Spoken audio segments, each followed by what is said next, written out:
Berlin, April 1945. Wilhelm Wolff, the Reich's astrologer, stood in a bunker beneath the burning city reading star charts. He saw something that terrified him. Mars would enter Leo on April 30th, and when it did, Adolf Hitler would die. Wolff kept the prediction to himself. 5 days later, Hitler killed himself. Mars entered the constellation Leo that exact afternoon. This wasn't the first prophecy that predicted the rise of Hitler. They actually started 500 years before he was born.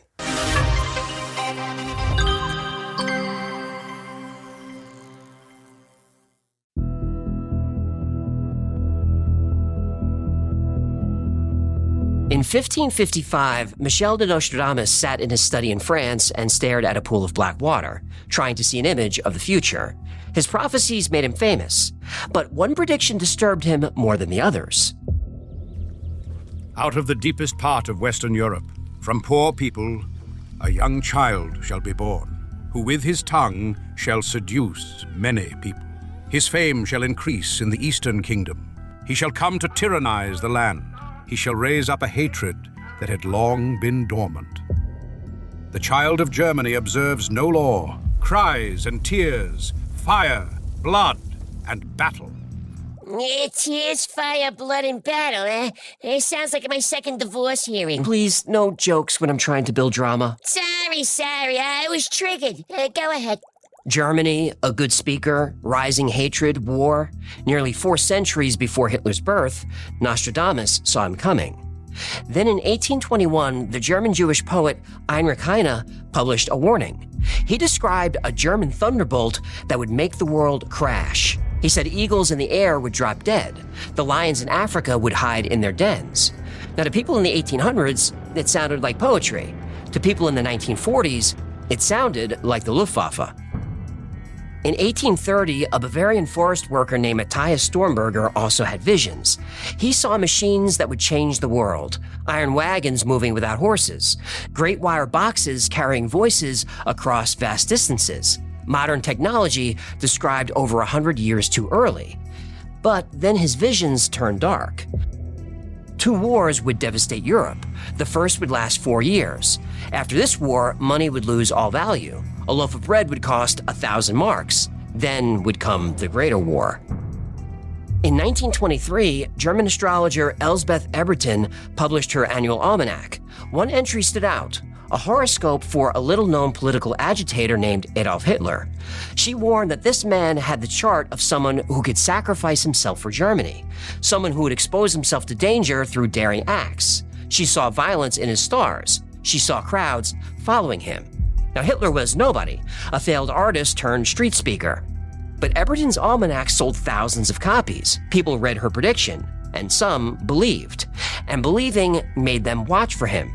Across the Atlantic, Edgar Cayce had similar visions. In July 1932, he spoke about a dangerous form of imperialism rising in Europe. In 1935, he predicted war would begin in 1938 or 1939. In 1941, he predicted America's entry into the conflict. Every prediction came true. These weren't vague prophecies about distant futures. These were specific and highly detailed. Prophets across centuries, different countries, different methods, all seeing the same disaster, all describing the same man. In Munich, a small group had been collecting these prophecies for years, but they weren't trying to prevent what was coming. They were trying to create it.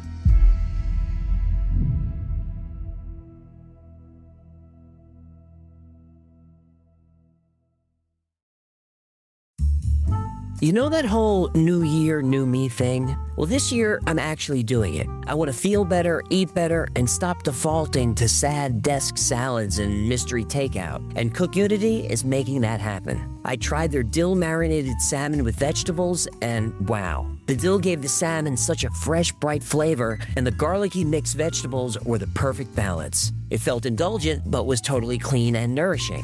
The best part is that these meals are crafted by real chefs, like James Beard Award winners and Food Network stars. And they're delivered fresh, never frozen, no cooking, no dishes, just heat and eat in 5 minutes. Whether you're going protein forward, mood boosting, or just want food that doesn't bore you, CookUnity's got over 300 rotating options. And now they've even got a Lunar New Year collab with symbolic chef-designed dishes. Go to cookunity.com/thewifiles or enter code TheWiFiles before checkout to get 50% off your first order. That's 50% off your first order by using code TheWiFiles or going to cookunity.com/TheWiFiles.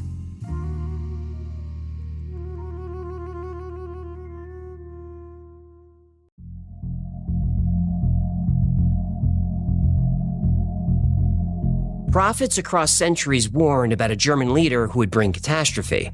In 1918, someone was paying attention. In the back room of a Munich hotel, a small group met to discuss Germany's future. They called themselves the Thule Society. They believed an ancient race lived beneath the earth. These beings gave humanity its knowledge and technology, and they chose the German people as their successors. Lizard people? No, they were called the Vrilya, a race of giants who escaped the Great Flood and created an underground kingdom called... Agatha? Yep. Agatha, link down in your stash can. The Thule Society had money and influence. Judges, police chiefs, military officers. They funded the German Workers' Party. That party became the Nazis.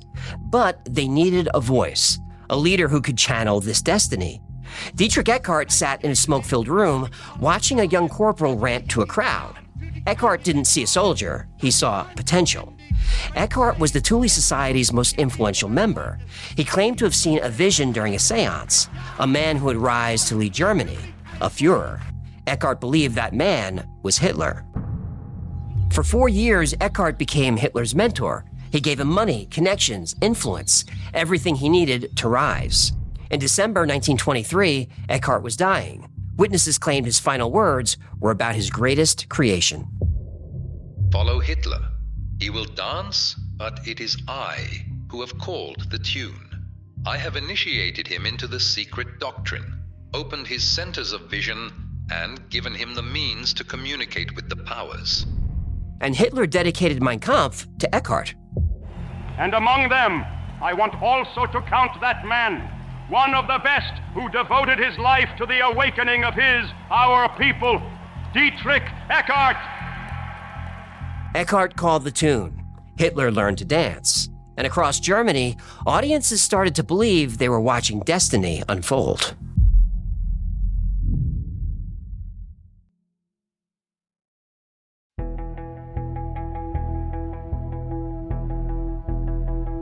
Dietrich Eckart molded Hitler into a leader, but orchestration required more than mysticism. It required showmanship.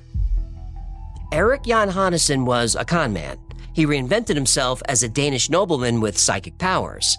But Hannessen understood something most magicians didn't. Power isn't about predicting the future. It's about making people believe that you can. Hannessen stood in front of a mirror with Hitler, correcting his posture. He taught the future dictator how to turn a trembling hand into a fist, how to turn a whisper into a roar. Hitler was a mediocre speaker. Hannessen turned him into a force of nature. Oh, great. A dictator gets a life coach. What could possibly go wrong?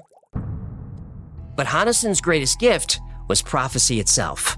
In February 1933, Hannessen hosted an exclusive event at his Palace of the Occult. He entered a trance and spoke a prophecy. I see a great house in flames. It is not a little house. It is a very big, official-looking building, and it will be consumed by flames before the end of this month. I see this with absolute certainty. 5 days later, the Reichstag building burned, and Hitler seized power. But Hannessen knew too much. 3 weeks later, his body was found in a field, 3 bullets in the back of the head. With Hannessen gone, Joseph Goebbels stepped in. As Minister of Propaganda, Goebbels continued the Hitler prophecy. On January 30th, 1939, Hitler addressed the Reichstag. Goebbels wrote the speech. Hitler delivered it. Today, I will once more be a prophet if the international Jewish financiers in and outside Europe should succeed in plunging the nations once more into a world war, then the result will not be the Bolshevization of the earth, and thus the victory of Jewry, but the annihilation of the Jewish race in Europe. That was more than a prophecy. It was a promise. And Goebbels made sure everyone in Germany understood. Hitler wasn't just predicting the future, he was creating it. Prophecy became policy. Prediction became propaganda. And Goebbels was about to weaponize it on a scale the world had never seen.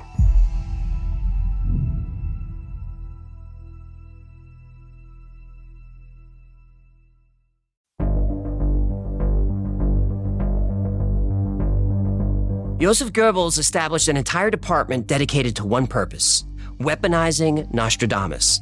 The propaganda ministry hired scholars to comb through the prophet's quatrains, not to study them, to edit them. They printed millions of forged pamphlets, each one carefully crafted to look like authentic 16th century prophecies, each one predicting inevitable German victory. Nazi planes dropped them over France and England by the thousands. The Allies found them everywhere, in the streets, in fields, tucked into mailboxes. Then the British responded with their own forgeries. Both sides manufactured prophecies, dropping them from the sky like propaganda bombs. Yeah, this propaganda war still happens today. But now the pamphlets are called tweets. I can't argue with that. For 3 years, this prophecy war worked. The German people believed. Victory was written in the stars, ordained by ancient seers. Victory was inevitable. Then Rudolf Hess destroyed everything. Hess was Hitler's deputy Führer. He'd been with the party since the early Munich days. But Hess had a secret. He believed in astrology more than he believed in Hitler. In May 1941, Hess consulted his personal astrologer, who said that the planets were aligned for peace negotiations. Saturn and Jupiter formed a favorable angle. Mars was in retreat. If Hess flew to Scotland now, he could negotiate peace with Britain and save Germany from a two-front war. He based his flight plan on a horoscope? He trusted the stars more than he trusted his generals. He better hope Mercury isn't in Gatorade. Retrograde. What'd I say? On May 10th, 1941, Hess flew 900 miles across the North Sea. He parachuted into a Scottish field and demanded to meet Churchill. The British arrested him immediately. During interrogation, Hess explained his mission. I have come on my own initiative, since England cannot win the war. If we make peace now, each nation can rebuild what has been lost. But if we wait, if we continue this madness, more will die. Thousands more, millions perhaps. Please, you must listen, before it is too late for all of us. Churchill thought he was crazy. When Hitler found out, he was furious. Not because Hess failed, because Hess revealed what Hitler tried to hide, the prophecy. Hitler ordered a purge. The SS called it Action Hess. Within weeks, over 600 astrologers were arrested across Germany. Some were sent to concentration camps. Others simply disappeared. The same prophets who helped manufacture Hitler's destiny were now too dangerous to let live. The prophecy war was over, but its damage was done. The German people were taught to believe in fate, to trust that victory was written in the stars. That belief became a weapon pointed at their own future. Goebbels manufactured prophecies. He created a narrative of inevitable victory. But there is one prophecy he couldn't control, one that waited for over 2,000 years.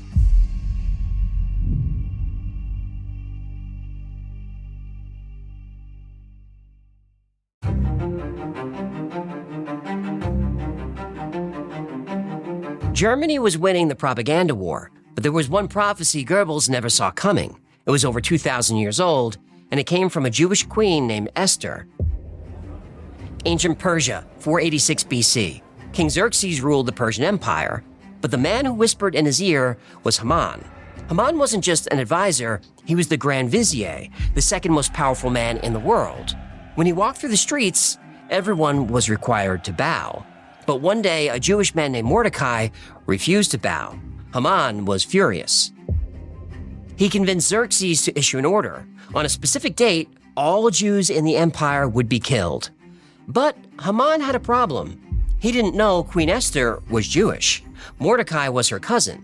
When he learned of Haman's plan, he sent a secret message to the queen. Then Esther waited. She hosted elaborate banquets. Night after night, she gained the king's trust. Then she made her move. At the final banquet, she revealed everything: her Jewish identity, Haman's genocide order, and evidence that Haman was embezzling from the royal treasury. Xerxes was furious. He ordered Haman hanged on the same gallows Haman built for Mordecai, a structure 75 feet high, visible across the entire city. When you build your own execution device, maybe rethink your life choices. But Esther wasn't finished. Haman's 10 sons had copies of the genocide orders. They would continue their father's plan. Esther demanded their death as well. All 10 were found hanging the next morning. When Jewish scribes recorded the story centuries later, something strange happened. In the verses listing Haman's 10 sons, 3 Hebrew letters were written smaller than usual: Tav, Shin, and Zayin. One letter was written large, Vav. In Hebrew, letters have numerical values. The small letters add up to 707. The large letter equals 6. Together, they form the Jewish year 5707. On our calendar, that's 1946. The scribes were encoding a date. The pattern Esther established, 10 enemies hanged for attempting genocide, would repeat. And just as prophecy said, it would repeat on October 1946.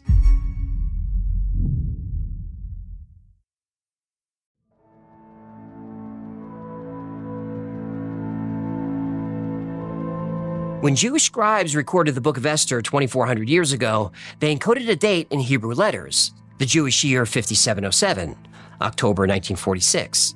That exact month, in Nuremberg, Germany, several Nazi leaders were sentenced to death by hanging.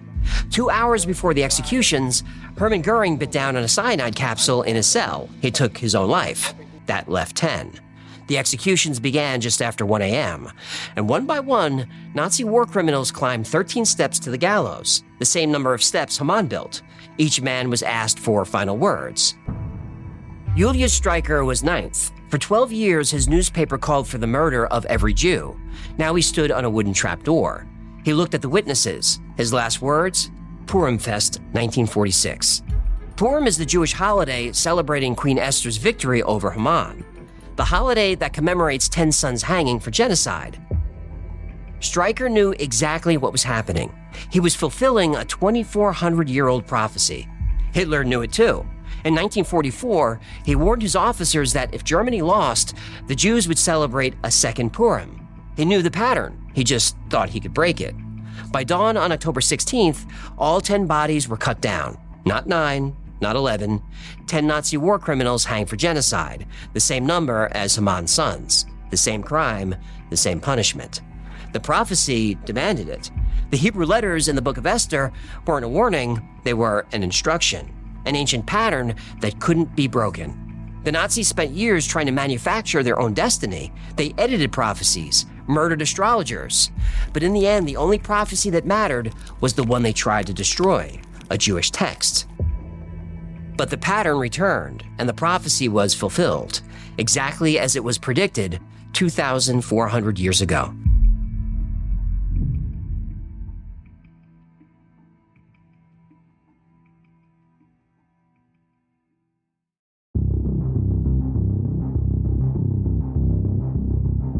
The Nazis spent years manufacturing prophecies, editing ancient texts, murdering astrologers who predicted the wrong futures.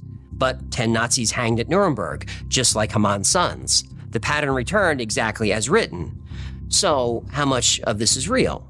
Well, let's look at the pieces. Elsbeth Eberton did publish a horoscope for Adolf Hitler in her 1924 almanac. She warned that he had the chart of someone who could sacrifice himself for Germany. Hitler was already a public figure, a street agitator. But this wasn't prophecy, it was political commentary disguised as astrology. And cable news does astrology disguised as political commentary. I don't know what you mean. Yeah, you do. Erich Jan Hannessen did predict the Reichstag fire 5 days before it burned. He was executed 3 weeks later. But his prediction wasn't psychic ability, it was inside knowledge. Hannessen probably knew the plan and maybe even helped coordinate it. He was murdered to keep him quiet. The Nostradamus quatrains are real, but Goebbels' propaganda ministry changed them. The original texts are vague enough to apply to dozens of historical figures. A young child from poor people could be anyone. The Nazi version made them specific, made them point to Hitler. That's not prophecy, that's selective editing. Government editing source material to fit the narrative. Oh, thank goodness we moved past that. Are you being Of sarcastic? course I'm being sarcastic. The Book of Esther is more interesting. The Hebrew letter variations exist in every ancient manuscript we have. The numerical values do add up to 5707, the Jewish year corresponding to 1946. But scholars debate whether this was intentional or not. But the parallel is documented fact. 10 Nazis were hanged at Nuremberg for genocide. The same crime, the same punishment, the same fate as Haman's 10 sons.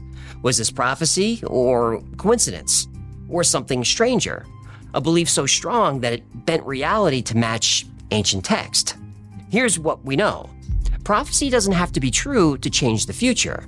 It just has to be believed. The Nazis committed unthinkable crimes because they thought it was predetermined. That's the real danger. Not prophecy, the manipulation of prophecy, the weaponization of belief. And we see this today. We're told what to think by people in power. We're given narratives disguised as news.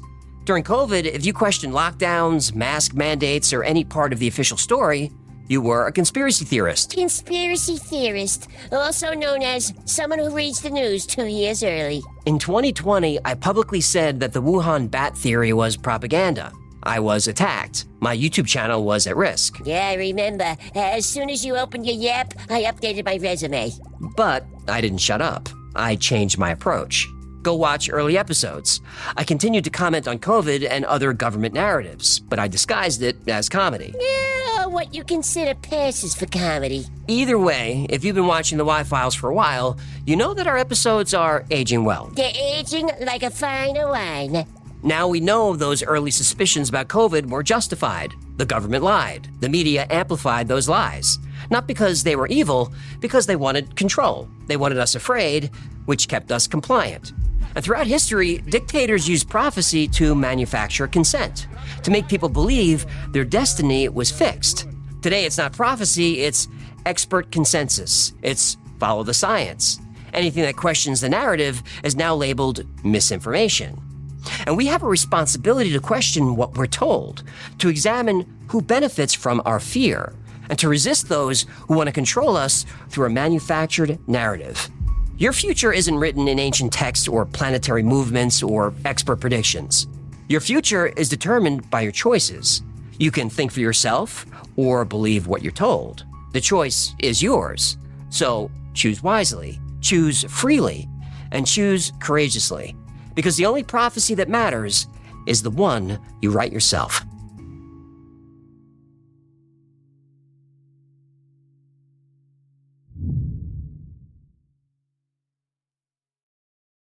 Thank you so much for hanging out today. My name is AJ, that's Ecclefish. When the orange fish swims in glass without sea and speaks the truths sheeps refuse to see, the lizard people's grip shall come undone, and all shall kneel before the chosen one. I guess you're the chosen one? Don't you?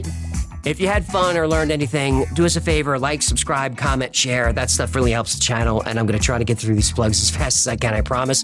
Like most topics we cover, today's is recommended by you, so if there's something you want me to cover, something you'd like to see more about, we'll do a deep dive on, go to yfiles.com/tips, send us an email, hop on our Discord, open a thread on Reddit. You can find a way to get to us. Remember, the Y-Files is also a podcast. You can take us on the road. I usually post about twice a week, and those are deeper dives than the stories we cover here, and some of those episodes are ones I can't even really do here. Anyway, the podcast is called the Y-Files Operation Podcast, and if you are listening on an audio platform, hit the buttons and the thumbs and the follow. That stuff really does help. Now, if you need more Y-Files in your life, because who doesn't, check out our Discord. We're coming up on 100,000 members, so 24/7, there are people hanging out on there talking about the same weird stuff we do here. It's a lot of fun, it's a really supportive community, and it's free to join. And speaking of 24/7, check out our 24/7 stream on the Y-Files Backstage, link below. Over there, we run episodes back-to-back with some unique content in between, and the live chat is hilarious. Now, keep your eye out for a new show I'm launching called The Basement, where I'll be chatting with interesting people. I already shot a couple of episodes. I think you're going to like them. So if there's someone you want to see sit down with me and talk about the weird stuff, let me know the same way, the wifiles.com/tips. You know how to get in touch. Now, special thanks to our patrons who made this channel possible. Every episode of the Y-Files is dedicated to our Patreon members. Just since the beginning, I can't believe the support that you've shown me, and I couldn't have done any of this without you and couldn't continue to do it without your support. And if you'd like to support the channel and keep us going and join this amazing community, become a member on Patreon. It's $3 a month. You get access to perks like videos early with no commercials, exclusive content, exclusive merch, plus 2 private live streams every week just for you. And the whole Y-Files team is on. All of our webcams are on, and you could... Hope I didn't knock him out of his bowl. And you can turn your cam on, hop up on stage, tell a joke. We talk about talk about whatever you want. I think it's the best perk there is. It's a way to get to know us as people. Oh, another great way to support the channel is grab something from the Y-File store. Grab a Heckler's t-shirt or one of these festival coffee mugs that you can stick your iron fist in, or whatever flavor fist you got. Or grab a hoodie or some of my face on it. Or get one of these adorable, cute little, look at them. Get a squeezy animal Heckler's fist style toy. But before you buy merch, become a member on YouTube. It's only $3, but you get a 10% off everything in the store coupon, which means if you're going to spend $40 on t-shirts or fistable coffee mugs, become a member. It pays for itself. And look, and then just cancel. Use the code and cancel. That is there to save you money, not make me money. Besides, all that money goes to the team. I don't touch it. Yeah, keep that secret close to your fins, huh? Those are the plugs, and that's going to do it. Until next time, be safe, be kind, and know that you are appreciated.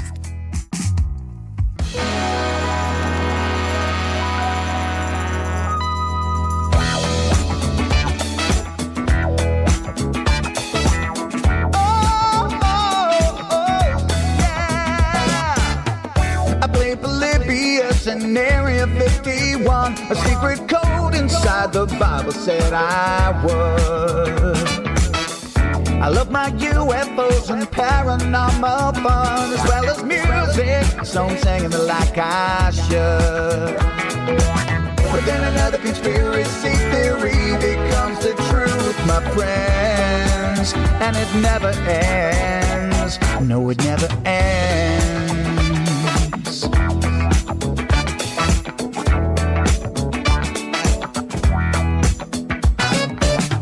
I feel the crap and got stuck inside Mel's hole with MK Ultra being only too aware.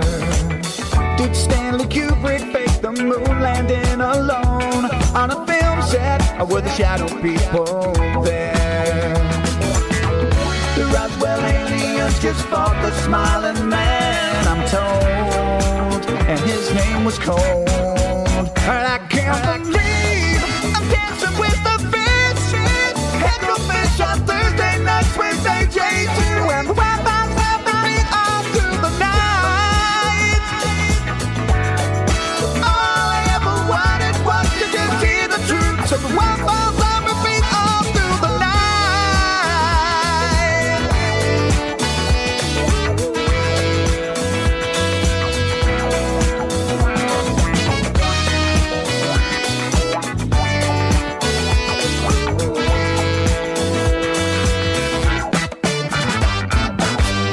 The Mothman sightings and the solar storm still come to Agatha, the secret city underground.